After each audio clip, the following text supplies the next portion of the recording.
Hey guys, players, let's make another video. This one's going to be a Monster Hunter Wild Title Update 4. This is going to be a build that I put together for the upcoming 10-star difficulty quest. This is not going to be a comfort build. This is not going to be a defensive build, but this is going to be, however, a all-out offensive build. It does have, however, some utility in terms of defense, to mitigate some damage. But this won't be a build that I would recommend for people that are not comfortably beating 9-star 5-star strength quest. So if you're not at that level yet, I would suggest you use something more comfy from out of those builds that you might have, or I have some builds on the channel that have a lot of utility and defensive capabilities, so definitely look into that. But if you already feel above the average, you feel like you can take on the 10-star difficulties without a comfort build, this is for you. So let me just go ahead and show you. This is actually a build that in all situations should yield you 100% crit guaranteed. So let me just go ahead and show you what I got. So as you guys can see, we have critical boost, of course, as it is a DPS build. We're going to try to capitalize on having guaranteed crits. So here we go. I'm just going to give you guys a brief breakdown of the abilities that and how everything is going together to give us a ton of DPS. So we have weakness exploit, as you guys know, that's 50% when you're hitting a weak spot as well as a wound. So 50%, we're getting 15% from agitator. We're already at 65. We have 30 from maximum might. That's already 95%, assuming that everything goes right. And then we have antivirus, as well as the 2 pieces gore and the 15% bonus from the Leviathan's Fury. But since that is situational, as well as the gore and weakness exploit to some degree, we just have everything that at some point one or the other will be proccing. So in terms of actual affinity total, we should have 50, 15, 65, 25 from antivirus and the gore 2-piece set. So that already puts us at 90%. Then we have 30 from maximum might, which is 120, and then we have the 15 from the Sure Bolt, which is the 2 pieces from like Yakros, Leviathan's Fury. That put us at a total of 135% affinity, and then you gotta remove the 10% from the Gogmasios Artian weapon. Assuming you're using a attack focused weapon, you're gonna get a minus 10% affinity. So that leaves us at 125% affinity, which should be your best case scenario in which you'll be creating all the time. Now, we have a couple of abilities that we can rotate. I'll go ahead and show you right away, but let me just finish this. So as you guys can see, we have Divine Blessing. In this case, that'll be the only defensive skill that we actually have in the armor. Other than that, I would suggest you use the Kunatha Mule, so for an extra layer, which is Defender Mule High. And our last layer of defense, of course, will be Lord Souls with gods for surviving a lethal hit in case you make a mistake.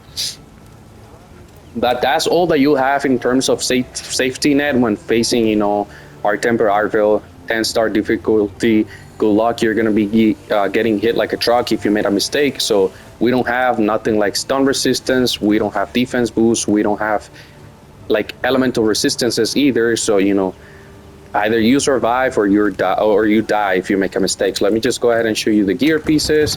This is what we have in terms of the gear pieces, right? It can either be this chest piece, or if you have the Transcended Art Temper Jinda hat, you can go ahead with that one as well. And then as you guys can see, it's nice that we don't have to use a random talisman. We're just using the standard challenger for the 3 levels of agitator.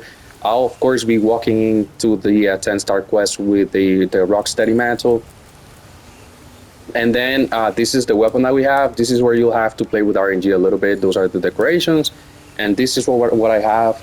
As you guys can see, we have Gormagala's Tyranny as well as Lower Souls. So the thing about this weapon is not maxed out at all. I can still get extra sharpness as well as a little bit of more roll damage. I rolled an elemental boost, and I left it like that because I don't want to be wasting materials. But definitely make sure that if you get a perfect one, keep it and max it out to attack boost EX and everything. You already know how that goes. But these are the decorations right here on the gear, on the armor pieces. As you guys can see, We have 2 levels of speed eating. You can remove that if you feel comfortable enough that you're not going to be taking damage. You can add something else, for example, an extra level of counter strike. You can add extra like evade extender. You can go, you can do whatever you want. You can even remove divine blessing. At that point you'll just be a glass cannon. I don't know what your goal would be at that point, and what skill you would replace it with. But as you guys can see, this is a crit machine. This will net you a ton of crit. I'll go ahead and buff myself. Let me just take it actually to the dummy, right? Just make a test of this build at the dummy. He should basically yield us 100% crit chance most of the times. If not, this is the best set for that. I mean, there's nothing that would come even close in terms of critting. So let's just go in and get our items, right? Let's set up the dummy, right? I have everything here as normal. So let's just go ahead and smash mode. We're gonna have it normal so that we can activate counter strike, and then we're just going to go ahead and activate all of this actually so that we can test the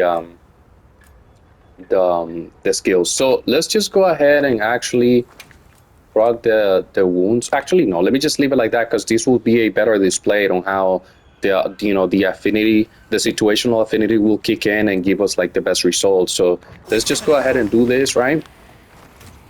We're gonna go ahead and buff. I should definitely make like a buff bar, but I'm just so lazy. I don't know if you guys are as well. I'm so lazy to even like worry about that. Let's do this. Let me just everything. Let's get hit before. I'm gonna show you the defensive levels that this armor can reach in its best situation. As you guys can see, 640 is the max. The elemental resistances are already taking into account the Kunafa meal. Just keep that in mind. And let's just go ahead and pop a and my peel. And let's just start hitting this thing. So crit. That was not a crit. As you guys can see, even with everything kicking in, I think. Well, actually, no, we don't have to. Okay, there we go. So now we have the affinity from the 2 pieces or Magala. So let's just continue to hit the monster.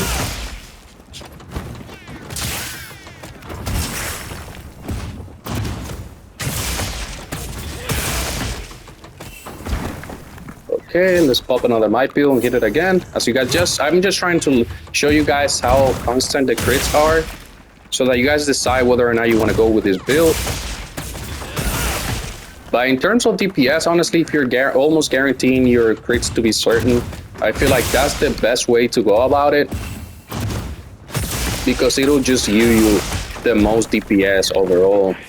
Okay, so that would be all essentially, guys. As you guys can see, I'm broke making builds for you guys so that you guys can enjoy it and actually maybe get some ideas from them. So please leave a like, comment, and subscribe, and I'll see you guys in the next one.